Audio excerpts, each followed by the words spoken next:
Hey everyone, how's it going? You doing okay? Awesome.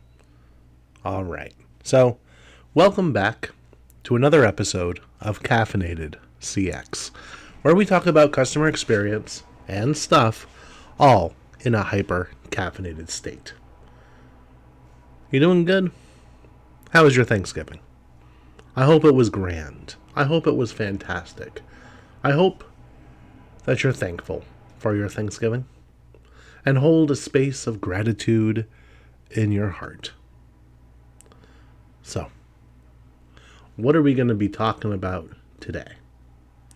Today, I'm going to do a follow up on my book, The Blue Collar Call Center. That's right. If you're new to the show, welcome. But also, know this. I am in the home services industry, plumbing and HVAC, to be precise. And this industry holds a special place in my heart. And, to be honest, the home industry's call centers hold an even specialer place in my heart. So that's what we're going to be talking about today. I even wrote a book on it. I already mentioned that, but it's called The Blue Collar Call Center. There's a link in the little show notes there to my link tree, which has a link to the book. It's also on Amazon. It's $5. That ain't much. That ain't much at all, is it? No, it's not.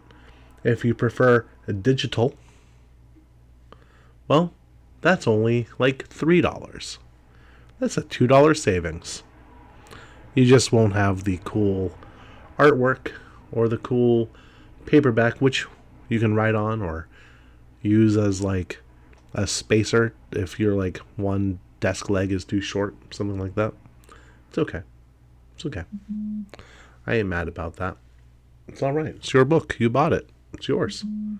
So, with that being said, let's talk about this follow-up to the book that I mentioned. And it's pretty simple. There are 4 pillars that hold up a blue-collar call center. And those 4 pillars are customer experience, booked leads, field support, and company culture. So, let's take it one step at a time. The first pillar is customer experience. The experience the customer has with your company. Now, before they reach out to your call center, right, they may have seen some marketing. They may have seen an ad. They may have seen one of your vans driving in their neighborhood. All that's nice and good. But they're only paying partial attention to that stuff. It gives them brand and name recognition. But when they call into your call center, and that friendly, smiling voice picks up the phone, and they give a fantastic greeting, that customer is hanging on every single word that customer service rep is saying. So, let it be good. Now, the customer experience does not stop and it does not end with your call center. That would be ridiculous. That would be the opposite of what customer experience actually is. But it is a vital step in the customer journey. And that's where the rubber meets the road. So, it is what it is. So, if your call center agents aren't trained, if they're not taken care of, right? If you just hire anybody with a pulse and a voice or the ability to type on a keyboard, you're going to have a bad time. Your customers are going to have a bad time. Your service technicians are going to have a bad time, right? There's going to be so many mistakes, so many unbooked leads, and nobody's going to be happy. So get the right people. Use personality tests like the DISC or the Culture Index or anything of that nature, just to make sure you're getting the right people. Now, for inbound calls, right, you're going to want people who have, like on the DISC anyway, are going to have high I's and high S's. So influence and steadfastness, right? Because it's a trying job. It's a hard job. It's not an easy job. Right? And they're going to want some influence. You want them to be able to talk to people. They should have high emotional intelligence and high adversity intelligence, right? So IQ is okay. You want pattern solving and you want them to remember things, but EQ is more important than IQ. So there we go. Now, you want your people empowered to provide the best customer service and the best experience possible for your customer base. Why? Because there's probably a lot of competition out there for you. And one way to make yourself stand out in an industry like the home services is to have amazing, rock solid customer service. It is a business differentiator. So, there's that. And you can listen to pretty much any other episode on this podcast about customer experience, because I do have a lot of them. We're up to almost like 200 episodes now. So that's cool. But that brings us to the next pillar, which is booked leads. If you don't have booked leads, you don't have appointments to run, which means your technicians are sitting around doing nothing. So, this is where sales skills come in to the picture here. Because customers, are going to have some questions. Now, if you're giving prices out over the phone, you shouldn't do that, because without putting eyes on it first by a skilled technician, you're making stuff up, right? So your customer service reps are going to have to learn how to use rebuttals. And there's a wide variety of rebuttals you could use, right? But they're most likely going to come from 4 different angles, right? The first one is going to be a pricing objection, right? Because most home services cannot ethically give a price out over the phone. It's just one of those things. So I'm going to turn my fan on so if there's any background noise, that's what that is. But you cannot ethically give a concrete price out over the phone for a plumbing or an HVAC issue. You can't. So you're going to have to come up with some rebuttals for those objections. One good one is, we use flat rate pricing. Comes out of a book. Now, every situation is different, so we would have to do a visual assessment at the very least to give you an accurate upfront price. That's a good rebuttal, right? So the next one is if your company has a dispatch fee or a service fee, anything like that for the person to go out on a visit, you're going to want some rebuttals for that objection, because nobody wants to pay for someone just to show up to their house, right? And while it's a little bit more forgivable for HVAC services because they're just diagnostics and everything else, for plumbing, it doesn't make any sense, really. Honestly, that's me. That's my opinion. It is what it is. Most companies have them. The ones that don't set themselves apart. And they can set themselves apart in 2 ways. One, that they're desperate, right? Or 2, they are so sure of their services being amazing that they don't need to charge to go out there because they know they can fix it, right? That's it. Those are the two ways. Which company are you? Right? So, yeah, again, it is what it is. So you're going to have some rebuttals for that and empower your people to waive that fee in order to save the appointment. Yeah. I know some of the common wisdom is you should never waive your dispatch fee. That's BS. You should. If it gets your technician to the door, waive it as like a second or third rebuttal, right? You don't want to come out right of the gate. Oh, there's a dispatch fee? I'll go ahead and waive that for you. No, you don't want to do that. The second or third rebuttal. So, a good way of training your people up on rebuttals is sales training. And I know that sales gives a lot of people a bad taste in the mouth, but it is what it is. Every call, every interaction is a sales call. You're selling something. In the case of a blue-collar call center, you're selling the appointments. You're selling the value of the company, right? So, there we go. And then another common objection is the "I'll call you back" one, right at the end of the call. They haven't booked yet. I'll give you a call back. Here's a spoiler alert. They won't. They're lying. Don't believe them. Now, this usually happens when the customer service rep botched it on the call. They didn't build enough value. They didn't have a decent empathy statement, anything like that, right? So, it is what it is, like I said. But there are ways of overcoming that.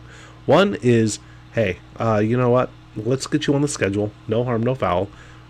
Spaces are filling up, so I don't want you to have to wait any longer than you have to for an appointment. Now, if push comes to shove, we can either cancel or reschedule that appointment for you when our dispatcher calls you, or you can just text in, right? No harm, no foul again. Let's do it. Or, if that doesn't work, when's a good time I can call you back? And stuff like that. That one's kind of a last-ditch effort here, but the key is book the lead. You can't make any money or feed your families if you don't have booked leads. And booked leads are vastly important, and keeping the cost down on those leads, vastly important. So you don't want to overlook that. You want to give your CSRs some sales training. If you have some CSRs that just bad taste in their mouth, call it something else. I've always likened sales to tech support, right? In this way. What is sales? Sales is someone has a problem, right? And you're providing a solution, right? What do you do in tech support? Someone has a problem and you walk them through the solution. Here, in this industry, when someone has a problem, right? The solution is to get them on the schedule. Boom. They wouldn't be calling in otherwise. You don't see many people calling in just to talk about the weather. No. They're calling in because they have an issue that needs to be solved. There we go. Get them on the schedule. You're not helping them if you're not. The next pillar is field support. Now, what's that? All right, so field support is when a service technician has an issue out in the field. Like, let's say their tablet's not working, or their iPad's not working, or they need to be put onto a job, right? They need to be attached to a job or dispatched out to a job because the person that's already on the job needs help, yada, yada, yada, right? The CSR in the blue-collar call center should be intimately familiar with the CRM or dispatching software that you have. Now, if you have Service Titan, easy peasy, lemon squeezy, you can do all that, right? The key is you have to view, if you're in the blue-collar call center, you have to view the service technicians as a customer as well. And that ties back into the first pillar, customer experience. You are there to help them, just like they're there to help you. You guys are a team. So, and what's the last pillar? The last pillar is company culture. So I ran out of space there. Okay. So the company culture is one of the most important parts of a company. And you can break it down from company culture to department culture to team culture, right? And some teams, even in the same department, have a completely different culture than another team. And some departments have a completely different culture than the company. So you have to foster a culture within your department that can spread to the rest of the company. Your culture should be one of learning, one of growth, one of accountability, but mostly growth, right? I've always had a philosophy of up and out. Now, that doesn't mean it doesn't necessarily mean out of the company. Could mean another role, step up in their career progression. And you should always have a clear career progression within your operations manual. Now, you should always have an operations manual for every single position and every single department that you have in your company. That goes without saying. You probably already have that, right? In that operations manual should be a progression of how someone can move up in the company, right? And if you don't have that, you're doing yourself and your staff a disservice, right? Because there's not many people that want to remain a customer service rep for 10 years, all right? So they want to move up or they want to move on. And you should train your people and treat them so well that they can leave if they wanted to, but, then you treat them well enough so that they don't want to, that they want to stay within your company. Because let me tell you, turnover is bloody expensive. It's a huge expense. Training is a huge expense, especially new hire training, orientation, onboarding, all of that expensive. So, with that, keep your people. I know a lot of call centers have a 50, 60, 70% turnover rate year over year. That's insane. You should be 20% or less. Right? How do you do that? You pay well enough and you treat your people well enough that they want to stay.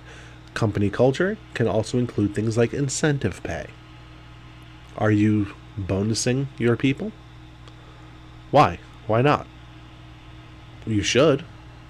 It's one of the best things. We all know that most companies don't pay their customer service reps, the face and the voice of the company, a living wage. So you can supplement that with incentive pay. Yeah. There you go. Incentive pay is one of the best things that you can have. So do that. And then have inclusion, have company events. Potlucks work well. I know it's cliche and a lot of people look down on it, but throw a pizza party every now and again when people win stuff, right? Have employees of the month. Have company trips. Have company gatherings. Things like that. Make it so that people want to go to work. Make it so that people want to log in or come into the office for the day, right? Flexible scheduling is huge on this too. Have flexible scheduling, right? Now, if your company is only open like 8 to 5, Monday through Friday, there's not that much flexibility you can have. It kind of had to be there between 8 and 5. If you're 24/7, well, you have more leeway in that flexibility, right? If people want to work from home and their stats dictate that they can, then good. Let them work from home. If they keep up their stats, if they keep up their metrics, they can continue to work from home for as long as possible, as long as they want. The office is always an option. So here, where I run the call center, after 90 days, if the attendance is there and the stats are there and they have the right internet speed at home and all blah, blah, blah, blah, blah, blah, blah, right? They have the option to either go hybrid or work from home, depending, right? And the only expectation is their stats have to be above average. They have to be above the median. They have to be above the KPI thresholds. And, their attendance has to be good. If it's not, They can't. They have to return to the office. So it is what it is. It's a right. No, that's not right. It's a privilege, not a right. So, and it goes to the top performers, right? So there you go. And I have my incentive pay based on the same thing. You can unlock your performance pay by your QA scores and your attendance. Boom. There you go. It's very clear cut. It's very transparent. And people will know how much exactly they're getting when their monthly bonus comes in. So there you go. Now, those are the 4 pillars. Once again, those are customer experience, book leads, field support, and culture. Right? Those are what props up the blue collar call center. In fact, it will prop up any call center. Blue collar, white collar, pink collar, yellow collar, black collar. I don't know the collars, okay? Okay? There's blue and white as far as I'm aware. I made up the other ones. Although they might exist. I don't know what they are. That's fine. So, that's it. I'm probably going to write a follow-up to the blue collar call center about these pillars because I think they're that important to drill in, especially to the home industries or the home service industries, because there's not enough written on this industry. There's not enough written on this industry's customer service staff.